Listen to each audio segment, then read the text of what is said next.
What's up, y'all? My name is Fazia. I'm your host for today. I slow down at the athletes talk.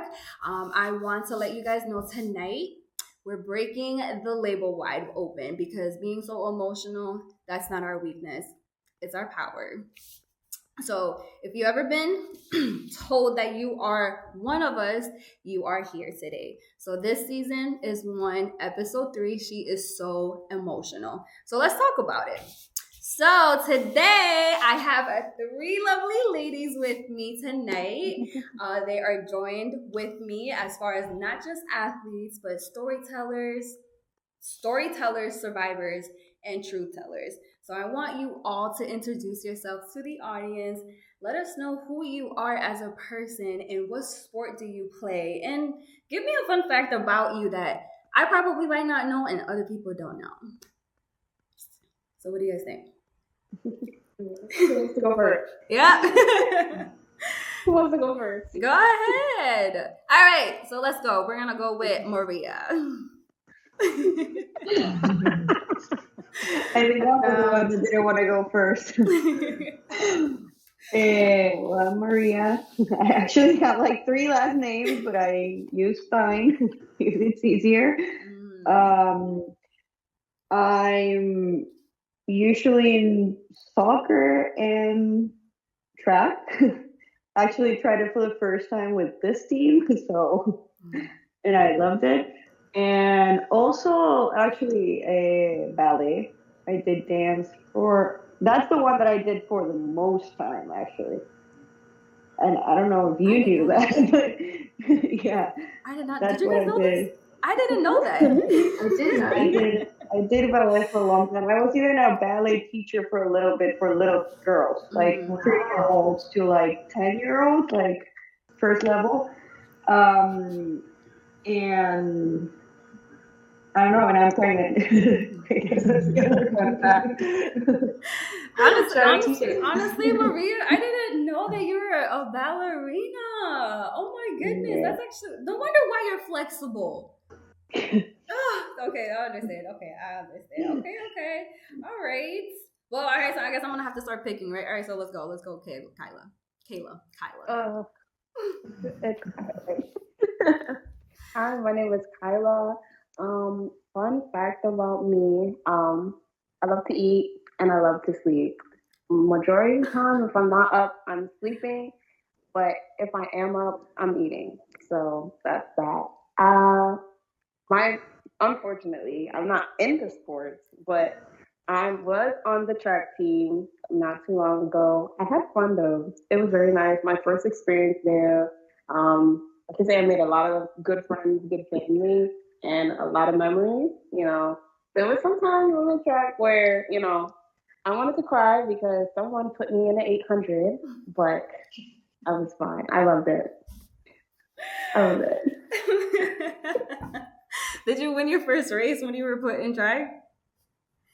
I don't think I don't really win. I just, try and place first as always. But in the 800, I definitely was dead last.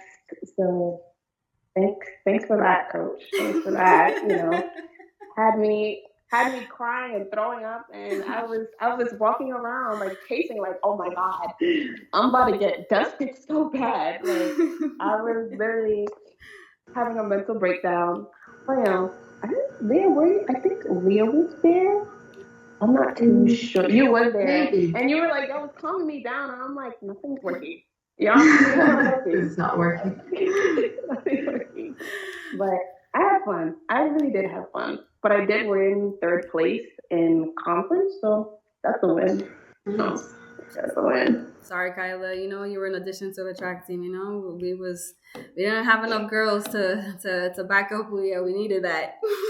No, you definitely could have ran it yourself. No. That's a good one. No, I did not know that, but interesting. All right, so Lily, so what did you tell us about you? Hi, my name is Leah or Lily. I'm a long distance runner, or I prefer to run long distance. And I actually used to play volleyball, and then I met coach, and then she changed my life, and now running became my everyday activity. um, yeah, fun fact about me, I kind of tell to everyone, so maybe you guys know.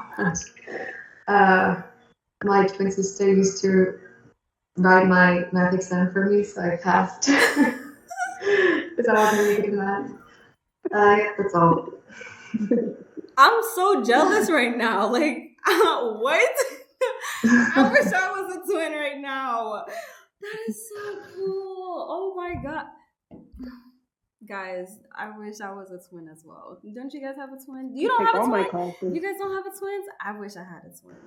Leah, You take all my classes. What? But they're very identical. I've just seen pictures and they are like. oh yeah, Leah, you and your sister, seriously, I wouldn't be able to tell apart unless if you would have never told me that you were a twin, I would have thought your sister was Leah. Yeah, we don't used to look alike anymore like we used to, but you would tell us apart definitely if you see us in person. But it's If you're together, if we see our sister, we could probably be like, "Hey, Leah, yeah. why isn't she saying hi back?" Yeah. Oh my god! So this is actually this is actually amazing. The fact that I really didn't know that about you guys, and that's very intriguing. But let's circle back into where we're gonna really get into why she's emotional, right? So the reason why I thought this would be a really good segment is because females around the world they don't understand what it feels to be as a student athlete, and you guys been there, you've done that, and you understand that pain, that discomfort, and that stress level that we put on our body that we're not able to talk about, whether if it's like you're not comfortable with your coaches or even outside of your actual sport. Mental toughness versus just like you're suppressing your feeling, right? So let me ask you this, right? So if I were to say, if mental toughness ever felt like you were about to shut down, what would you do? Did mental toughness basically ever feel like just emotional shutdown? Ever like in your life, like where you have to take everything that's going on in life because you have to perform? Well, I could say at some point where I was on the team, there were times where like I'm like, Jesus, school and being an athlete, and then I have to go home. I have to go and stuff. So it's like, okay, I priority is school, but I don't want to prioritize school too much that I'm missing out on practice, and then I'm missing out on practice and can't perform right during those races, and then coming home extremely tired because we would get home late, and I'm like, God, I'm drained. Like something has to go, and at that point, I would like dismiss most of my academic classes. So I was like, I'm gonna pick it up later on during the semester. I'm gonna pick it up later on, but home and school when like I had to choose. So I choose home and being an athlete over being an academic scholar, and it really put me in a tough position in school itself. But I tried.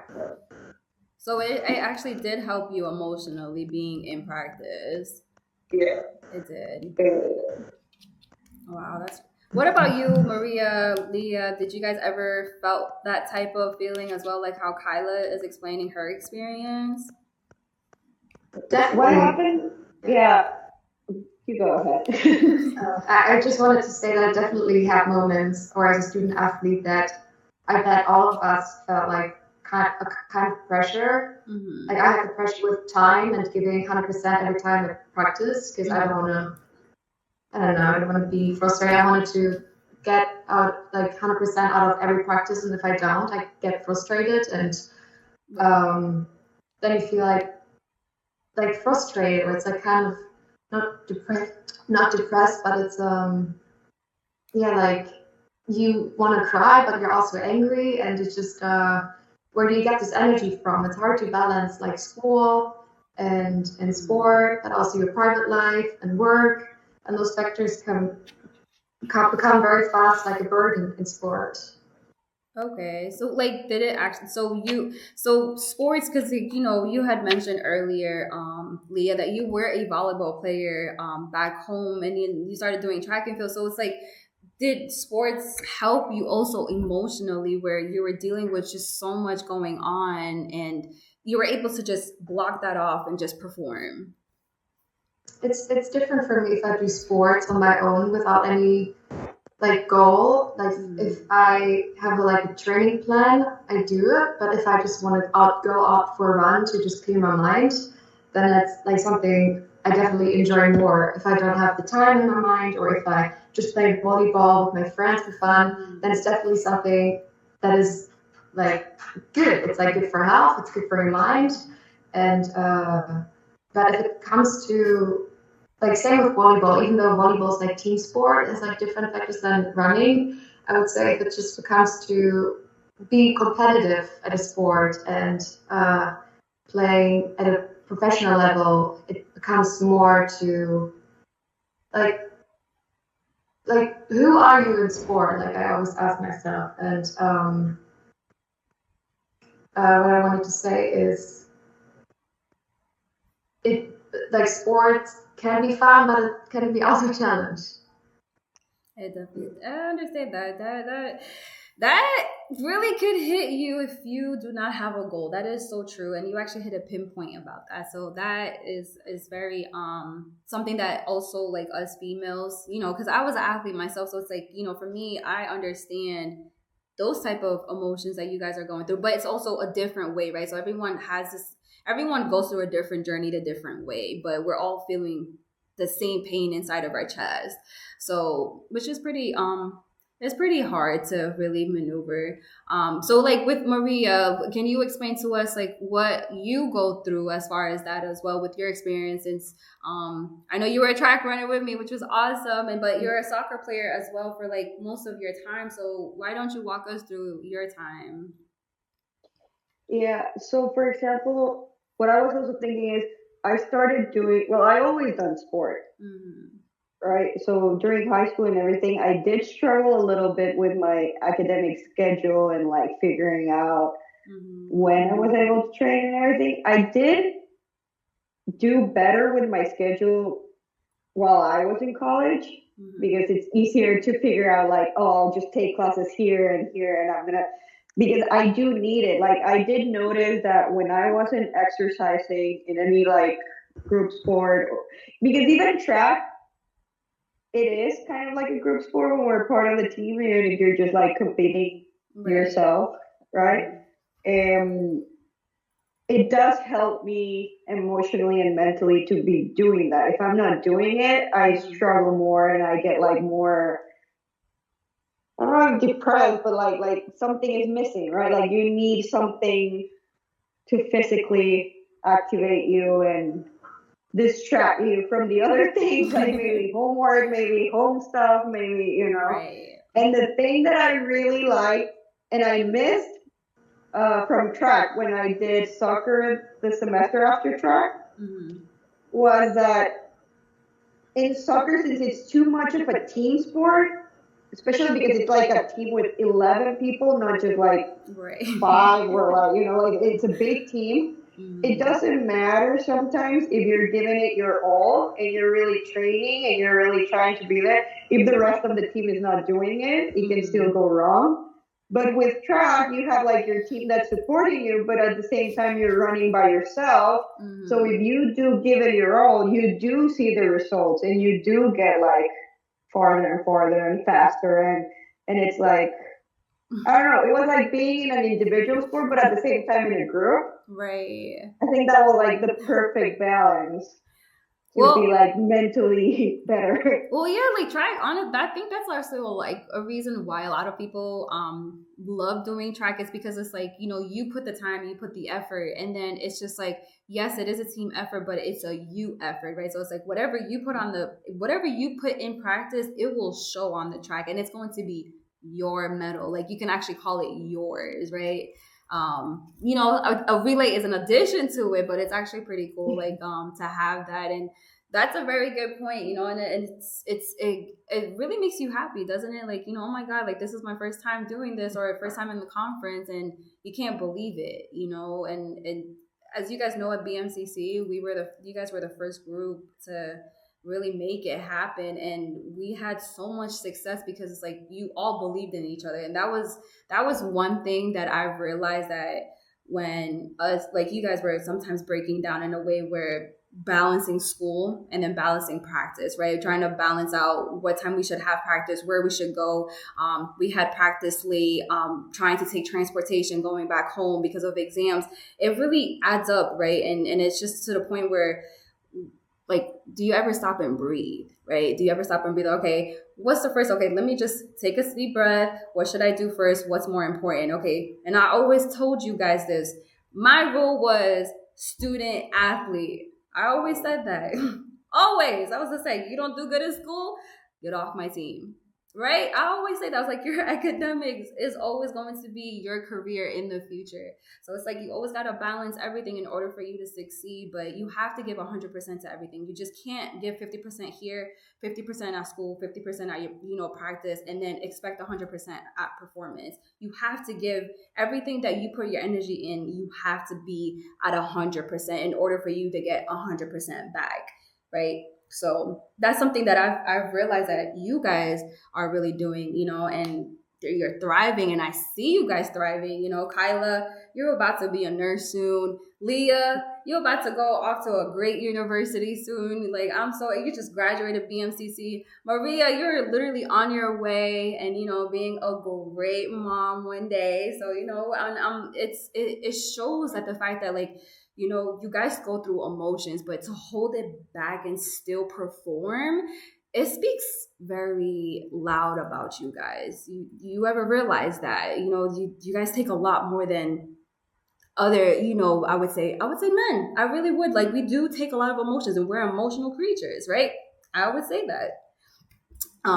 So I always say, like, we cry through the cracks, and we don't release it, and that is, like, if we are emotional, like, it doesn't make us unstable. That's something that I've realized. Like, you have to put it in your mind and be like, but you feel them, right? You feel them, that they're loud, they're very confusing, they're very, like, annoying inside of your head, but how do you block that off and perform? So that's something that, we, as females, if you guys can agree with me or not, we bury everything inside of us. Am I not right? Yeah. No, I agree. Yeah. Yeah. No comments at all.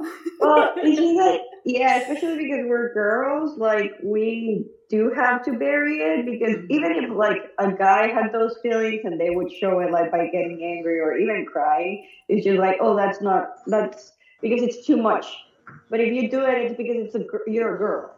So you're just like, not being able to. Those, like, gender stereotypes where a man can be angry and kind of be himself, and a woman has to be polite and quiet.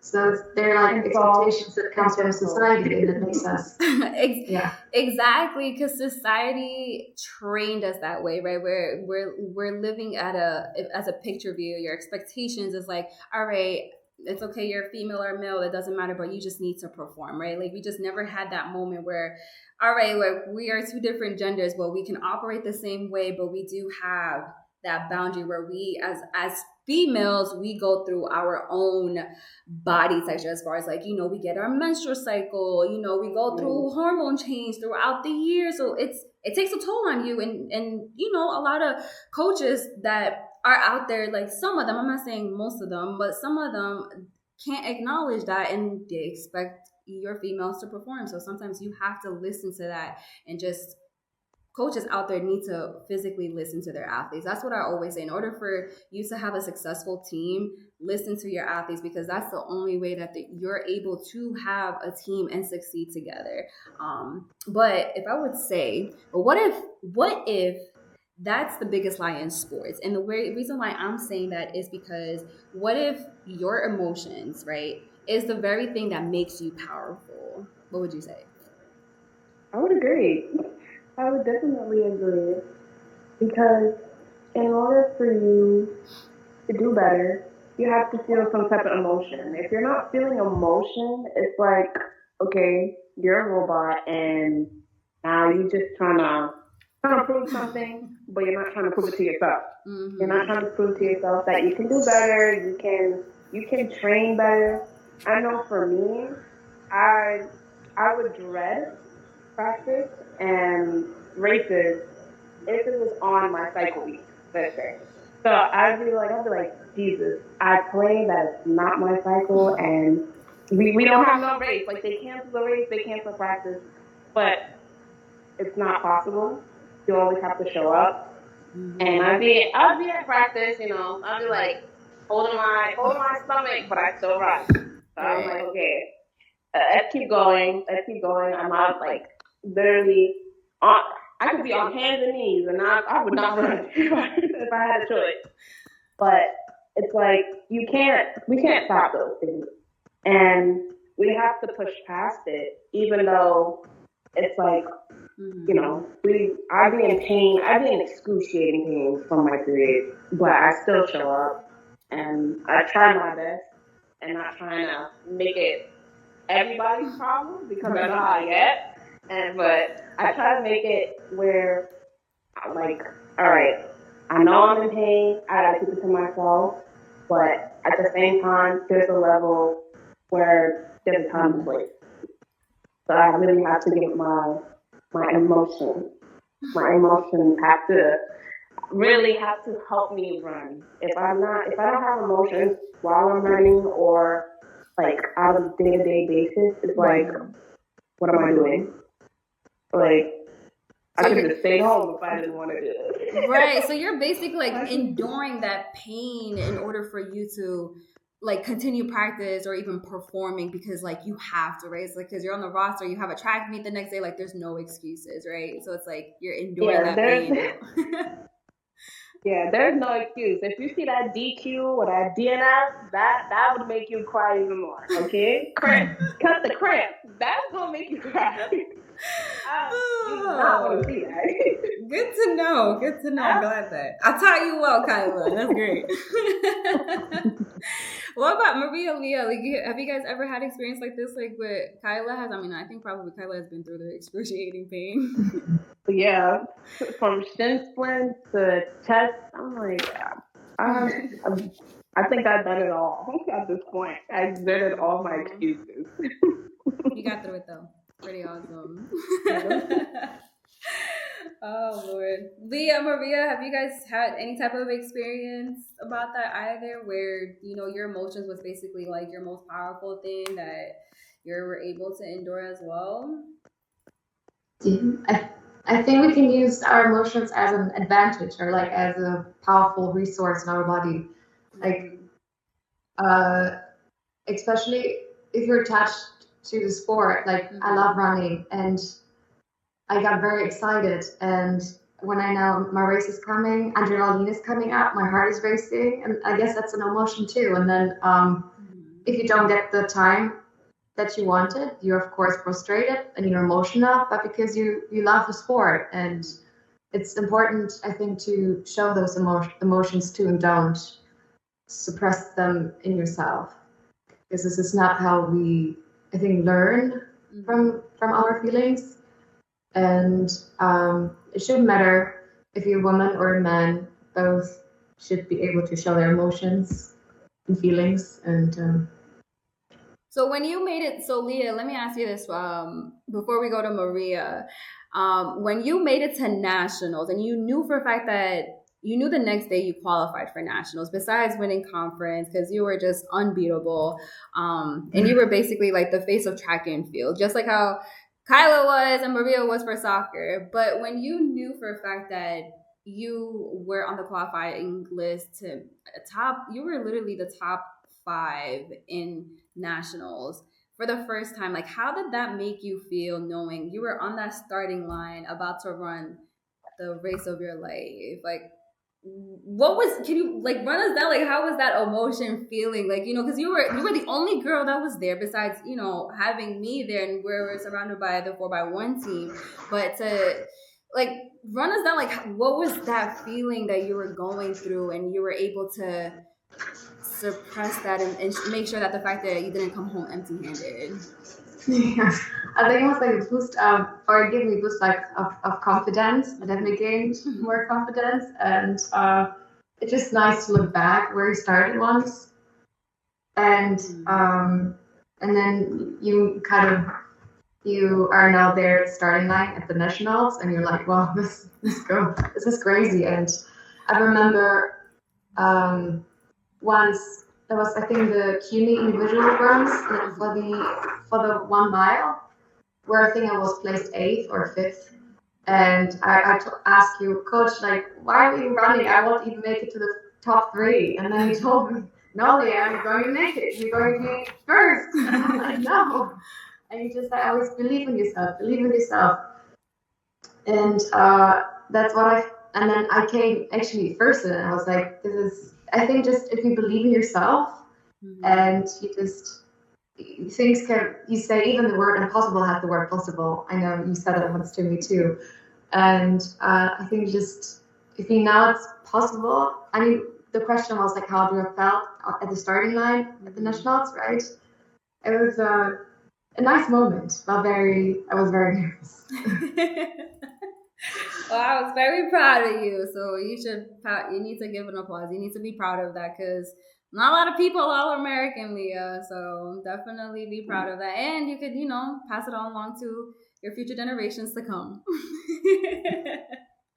But Maria, yes, please walk us through, because honestly, I'm like thrilled to really like have you share your part of your story, because I don't know much about soccer, but I just knew for a fact that you were the captain of the soccer team, and it's different than track, because you had to manage a whole team.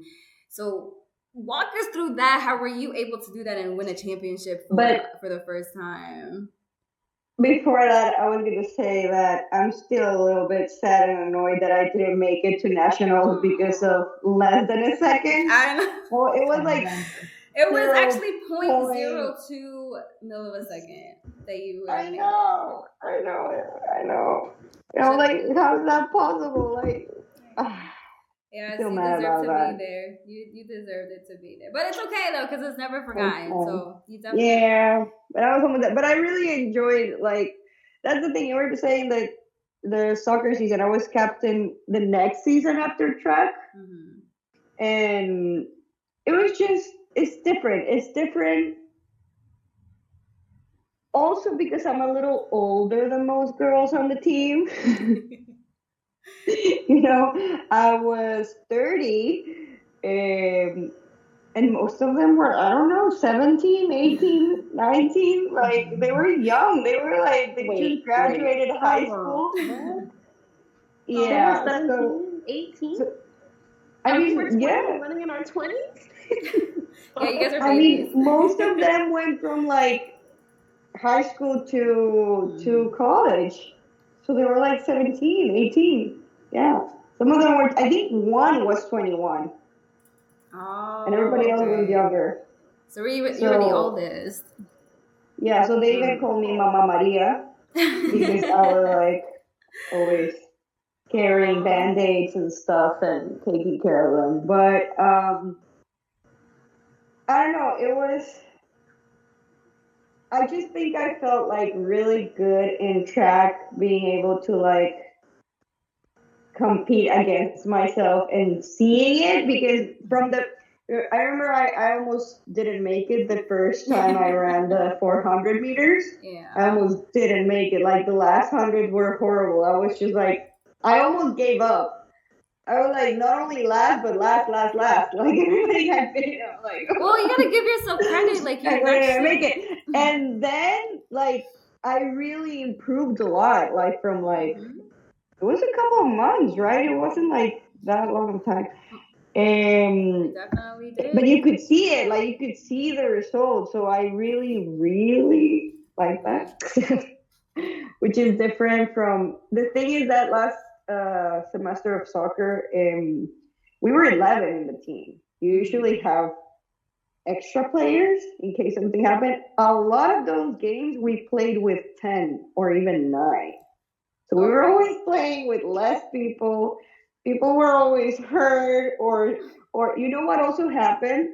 Most of the team got in sync with their period. Remember, there was a game where everybody was just like getting their period, and Oh everybody was in no. pain, and everybody wanted to go home, and it was raining, and it was like, why are we here? But I mean, we did play, we did try. Then people, but it was a Oh. hard soccer season last season. The season before that was the one that we won the championship for the first time ever in BMCC. We won the Cooney championship. For Uh, real. but we have more players. I give it to you, And but Maria, I give it to you to be honest, because it was just like you've been through it, like you've been on the team where you had to depend on teammates versus where track you did have to depend on teammates, but you just had to depend on your performance, right? It was just like you against the clock. So I think that was something that probably drove you also, like, to the point where you knew for a fact that you were getting close to qualifying for nationals, and it pushed you even more and more and more and more, which is actually something that I've seen in you. Like you had fire inside your eyes. You're like, I need to make it. for example, that's the thing that I also find a little bit similar with dancing on track is you just have like that second to like start running and you run and it's done, right? The race is done. Also, like when you're dancing, you just get out of the stage and you dance and you do the best and that's it. It's done. Like Right. with soccer, you have 90 minutes, so you can still have like your first, like it doesn't define what you did in a couple of seconds. Right. The rest of the game, you still have time to like, okay, let's try to do something else. Let's do it this way, or let's rest for a little bit, and then But track and ballet, they're just like one-time show. Well, And that's but great. the thing is, I'm glad that you brought this up, right? So, like, because it goes into the next topic that I wanted to bring up to you guys, because the reason why, and I wanted to ask you guys this is because, like, there's like a huge difference like between performing and feeling the pressure, right? Like most athletes would never get like they never been taught how to handle the pressure behind the performance. Like we see the win. Like when I say we, like as in coach, social media, audience, they see the stats, they see the highlights, but they don't see the weight, the fear, the doubt, that is sitting right next to you, right? Performing is the act. That's how I always say. The performing is the act. Showing up, competing, doing your best, right? But pressure is the noise inside your head trying to convince you that one mistake will break everything. Yes, you ever felt that way where the fact that it's just okay, like this is it, or this is it, or this is nothing. So that's something that I've realized, like, as a coach, that you guys brought up to my attention is like, this is pretty interesting. So like, can you describe a moment when pressure almost stopped you, but you found a way to push through it? Like what was going through your mind? It could be like any scenario, like, it doesn't have to be like a race or anything, or it might be just practice, but how were you able to push through that? Because you had to. I felt like I had a moment like that when we were practicing at the Armory, and you let me run something crazy. I didn't mind.